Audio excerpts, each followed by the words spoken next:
Assalamualaikum warahmatullahi wabarakatuh. Hai teman-teman, berjumpa lagi dengan Syuka Fashion. Seperti janji saya kemarin, saya akan membahas tentang desainer-desainer Indonesia yang kurang lebih akan membantu kita mendapat inspirasi dari mereka. Dan untuk bajunya kita akan mengetahui desainer-desainer itu mengeluarkan baju haute couture atau ready to wear ya. Jadi sebelum dilanjut silahkan tekan tombol like-nya, jangan lupa di subscribe dan juga tekan komen.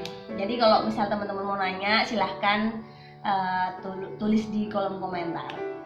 Oke, langsung saja. Mengapa kita harus tahu dulu silsilah desainer-desainer itu agar teman-teman tuh terbantu, termotivasi.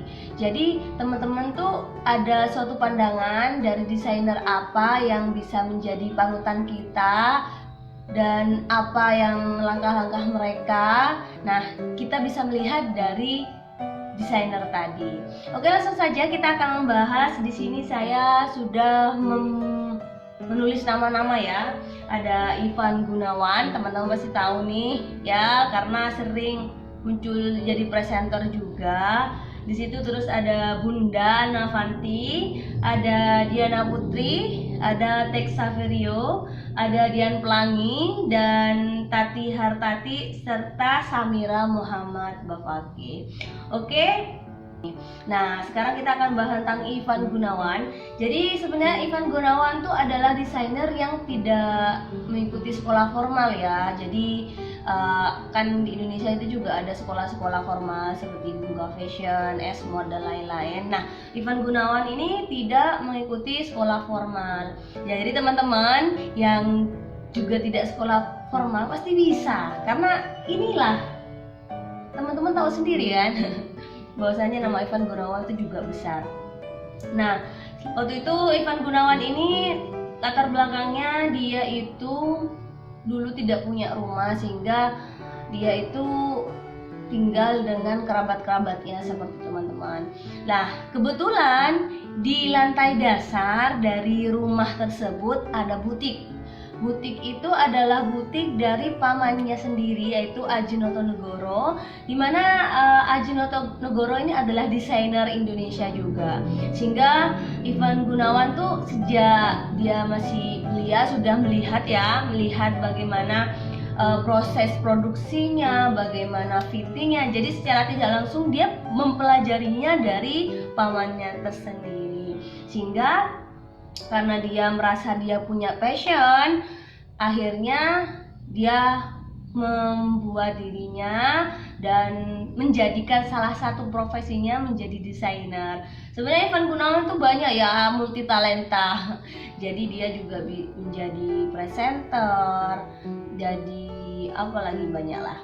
Nah, di situ kita melihat Ivan Gunawan ini baju di bidang apa.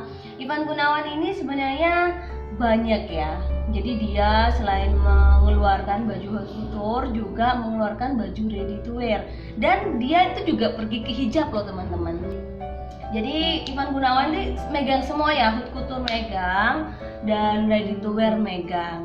Jadi untuk kalau sudah punya nama, kalau kita mau mengembangkan segmen pasar kita itu sangat gampang. Oke, selanjutnya yang kedua itu ada Bunda Ana Avanti. Saya yakin teman-teman tahu nih ya, Bunda Ana Avanti yang menciptakan baju kebaya, yang kita tahu kebaya itu kan baju yang resmi ya. Dengan Bunda Ana Avanti dia dijadikan suatu kebaya yang kontemporer. Jadi saking bagusnya, saking out of the box ya, jadi pemikirannya itu tidak berubah, memikirkan sesuatu yang baru. Akhirnya bajunya juga dipakai Miss Universe waktu itu. Nah, akhirnya Bunda Ana Avanti ini mengangkat juga namanya gitu ya. Nah, sebelumnya kita lihat dulu bagaimana caranya Bunda Ana Avanti ini masuk ke dunia ini, dunia fashion maksudnya. Nah, Bunda Ana Avanti ini dulu sebenarnya sejak di sekolah dia itu sering membuat baju untuk acara grup-grup penari gitu loh teman-teman. Jadi dia tuh memang kayaknya punya passion di dalam dirinya untuk membuat gaun atau baju lah seperti itu.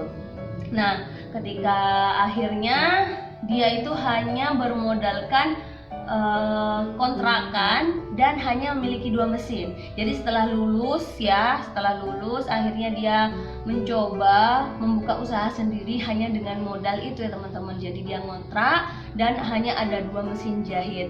Setelah itu dia itu bekerja sama dengan penjahit. Nah, di situ dia belajar menjahit halus seperti apa gitu teman-teman. Jadi benar-benar itu Bunda Avanti ini dari pengalaman juga. Untuk baju sendiri, Bunda Avanti ini banyak di baju haute couture ya. Baju haute couture-nya ini rata-rata kebaya. Terus juga ada kebaya yang kontemporer yang dipakai Agnes di nyanyian apa ya lupa saya. Pokoknya juga sering mensponsori juga Bunda ini untuk artis-artis kalangan atas, dan juga Bunda ini juga mengeluarkan bisnis secara elektronik juga, e-commerce gitu ya. Jadi antara Ivan dan Ana itu sama-sama dari pengalaman dan passion. Selanjutnya yang nomor 3 ini adalah desainer Diana Putri. Desainer Diana Putri itu tidak selama desainer Ivan Gunawan dan Anne Avanti ya teman-teman. Jadi dia itu desainer yang mungkin sekitar beberapa tahun ya, nggak puluhan tahun lah ya. Nah, Diana Putri ini sangat bagus ya. Kebetulan kalau saya lihat Diana Putri ini dari golongan high class, dan Diana Putri ini sebenarnya tidak terbesit gitu loh. Tidak terbesit dirinya untuk menjadi seorang desainer, tidak ada sama sekali. Apalagi masuk ke bidang ini tidak. Cuman yang membuat dia akhirnya menjadikan dirinya sebagai desainer karena dia itu pengalamannya, dia itu suka dengan baju, tapi ketika dia beli baju tidak ada yang sesuai seleranya. Oke, kemudian Tech Saverio ya. Tech Saverio ini kalau di desainer 1, 2, dan 3 tidak melalui sekolah formal, tapi untuk Tech Saverio dan khususnya Dian Pelangi juga, dia lulusan dari sekolah formal. Untuk Tech Saverio itu di Bungka Fashion, dan untuk Dian Pelangi itu di Esmod ya teman-teman. Kita bahas yang Tech Saverio dulu. Tech Saverio ini setelah lulus dari Bungka Fashion, dia magang di Pali Studio. Nah, di situ setelah magang selesai, Tech Saverio ini membuat koleksi juga. Untuk koleksinya sendiri itu dia terjun di bidang haute couture ya, dan akhirnya ketika dia terusan akhirnya apa itu ya? Akhirnya pelanggannya meminta Tech Saverio juga untuk membuat baju ready to wear. Jadi Tech Saverio itu sama-sama sekarang megang untuk baju yang haute couture dan ready to wear. Untuk Dian Pelangi, kalau Dian Pelangi sendiri itu adalah desainer muda ya teman-teman, lebih muda dari saya. Karena Dian Pelangi itu sekolah di Esmod. Jadi kalau Dian Pelangi itu kalau awal-awal dia itu sekolah karena paksaan dari orang tua. Jadi bukan dari keinginan dia sendiri pada awalnya. Nah, Dian Pelangi ini habis lulus SMP dia pergi ke SMK Tata Busana. Akhirnya setelah itu langsung meneruskan di Esmod. Awalnya dia itu dipaksa karena orang tuanya itu berwirausaha di bidang kain tenun, sehingga orang tuanya itu menginginkan ada yang meneruskan meneruskan usahanya nanti. Akhirnya dia memaksa Dian Pelangi untuk terjun di bidang fashion. Nah, setelah Dian Pelangi ini sudah keluar ya, dia itu membuat koleksi lah. Meski pada awalnya itu ya naik turun juga, apalagi banyak yang bilang itu usaha Dian Pelangi itu karena berkat orang tuanya, maksudnya masih memegang nama orang tuanya. Akhirnya Dian Pelangi membuktikan diri sendiri. Jadi dia jadi Dian Pelangi itu membuat desain-desain lebih mengembangkan lagi. Akhirnya sampai orang percaya bahwasanya itu memang Dian Pelangi, bukan dari nama orang tua lagi untuk backingannya. Nah seperti itu ya teman-teman. Dan selanjutnya ini kita ke yang asli baju ready to wear ya. Nah yang lain itu kan rata-rata kan haute couture juga. Nah yang dua di bawah ini Tati Hartati itu jadi pengalaman jahitnya, dan Samira Muhammad Bafaki memang sekolah dan juga dari pengalaman. Dari dua ini adalah baju ready to wear. Oke, kita akan bahas bagaimana pengalaman dia dari awal, bagaimana dia dengan usahanya menemukan jati dirinya bagaimana. Kita mulai dari Tati Hartati. Jadi dia itu pada awalnya itu melihat ibunya ya. Jadi waktu itu dulu ibunya itu ketika hari lebaran tidak punya uang untuk membeli baju lebaran, akhirnya ibunya tuh jahit sendiri gitu untuk saudara-saudara dari Tati Hartati. Nah, setelah dia lulus kuliah ya, dia tuh lulus kuliah di ITB kalau nggak salah jurusan kimia. Dia tuh bekerja. Setelah bekerja, akhirnya dia menikah dan memutuskan untuk berhenti dari pekerjaannya karena waktu itu suaminya tidak mengizinkannya untuk meneruskan. Nah, suatu saat dia itu ingat kembali nih dari ibunya dulu. Dan kebetulan dia itu Tati Hartati ini punya passionnya itu dekat dengan kerajinan bordil dan sulam gitu ya teman-teman. Jadi Tati Hartati ini memberikan sentuhan bordil dan sulam pada baju tadi menggunakan tekniknya yaitu bordil dan sulam. Jadi ketika sudah dia tuh menaruh sesuatu passion yang mengidentifikasikan dia, ketika baju itu dipakai saya tahu oh ini adalah merek. Itulah sentuhan-sentuhan yang perlu kita pelajari nanti untuk teman-teman mau mengangkat dirinya menjadi fashion designer yang seperti apa, karakteristiknya seperti apa. Oke, langsung saja ke Samira Muhammad Bafaki. Samira ini setelah lulus sekolah dia itu magang kayak kerja di salah satu butik ya. Sebenarnya kalau Samira ini memang punya karakteristik jiwa yang yang bosan dengan yang polos-polos. Jadi dia tuh punya ide untuk mentabrakkan warna-warna gitu loh teman-teman untuk baju. Nah, kebetulan waktu itu ketika magang dia itu mencoba menginspirasikan desainnya suka seperti ini, tapi desainnya dia tuh tidak mendapat respon gitu loh teman-teman. Karena waktu itu trennya ya teman-teman, karena itu juga berbicara tentang trennya itu jarang ada baju yang seperti itu tren-trennya. Jadi bajunya itu sering senada sehingga tren Samira yang sering tabrak warna itu tidak diterima pertama kali ya teman-teman. Jadi kita harus tahu kisahnya dulu.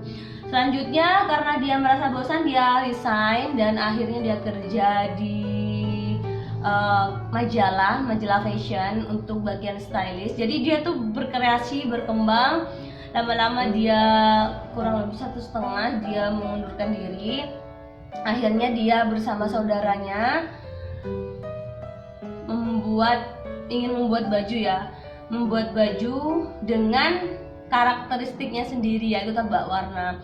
Nah, pada mulanya itu sama-sama tidak langsung mulus seperti sekarang ya teman-teman, tidak langsung mulus. Jadi banyak penolakan, banyak sampai yang membuka gerai sampai gulung tikar gitu loh teman-teman. Akhirnya Samira ini dan saudaranya membuat gimana kalau kita nitip ke tetangga, akhirnya membuat komunitas seperti itu. Akhirnya disitulah dari beberapa tahun dia dari penolakan, dari usaha, dari sampai gulung tikar, akhirnya inilah karena dia ada tujuan hidupnya ya, jadi tidak menyerah. Goalnya kehidupan seperti apa, maunya kedepannya, akhirnya dia itu tidak berhenti di situ. Dia itu bangkit dan kemudian inilah membuahkan hasil. Jadi awalnya sih baju-bajunya sendiri dari jahit sendiri ya teman-teman. Jadi teman-teman, fashion designer bisa tercipta dari seorang penjahit pengalamannya, atau bisa juga dari sekolah formal. Jadi dari pengalaman dia, Samira Bakaki ini akhirnya memberikan memberikan jiwa, sehingga orang itu sekarang banyak yang menembak model-model. Bisa lihat teman-teman, antara ini sama-sama kuat. Coba kita bandingkan. Saya itu melihat untuk beberapa tahun terakhir, karena meski beberapa tahun terakhir ini di pilihan untuk high class, tapi tidak goyah. Dia tetap konsisten dengan karakteristik dia sampai sekarang. Jadi ada sesuatu yang harus kita konsistenkan, meski ada sesuatu yang harus kita ubah secara fresh ya. Jadi nggak itu aja, meski dia tetap menggunakan karakteristiknya, seperti dia mengubahnya sedikit modern dari tren yang ada, seperti itu teman-teman. Jadi itulah dari desainer Ivan Gunawan, Anna Avanti, Diana Putri, Tek Saverio, Dian Pelangi, Tati Hartati, Samira Muhammad yang berjuang memperjuangkan mimpi-mimpinya. Oke teman-teman, seperti itu. Dan saya akan terangkan lagi ya untuk Ivan Gunawan ini, dari couture dulu baru ke ready to wear. Untuk Bunda Anna Avanti dari couture juga ke ready to wear. Diana Putri ini dari couture aja, dan Tek Saverio ini bukan kebalik ya, dari couture juga ke ready to wear. Yang Dian Pelangi yang terbalik. Dian Pelangi ini dari ready to wear dulu, akhirnya pelanggan memintanya untuk membuat baju eksklusif, akhirnya dia juga mengeluarkan couture. Tati Hartati dan Samira ini ready to wear. Oke, selanjutnya teman-teman, next kita akan membahas tentang passion ya. Jadi bagaimana passion itu membawa kita membawa passion, sehingga passion tadi mampu beriringan. Oke teman-teman, sampai di sini untuk pertemuan kita di kali ini. Semoga bermanfaat. Untuk kedepannya kita akan membahas tentang passion ya. Jadi meski ada beberapa passion dalam bidang pekerjaan, kita ingin membahas tentang passion designer, tapi kita passionnya di bidang bagian apa, subbagian apa pria, apa wanita, dan lain-lain. Jadi bagaimana cara kita menemukan passion kita di bagian apa, kita akan bahas di video selanjutnya. Jangan lupa tekan tombol subscribe, like, dan komen di bawah jika ada pertanyaan. Semoga bermanfaat. Saya undur diri dulu. Jangan lupa tekan tombol loncengnya. Wassalamualaikum warahmatullahi wabarakatuh.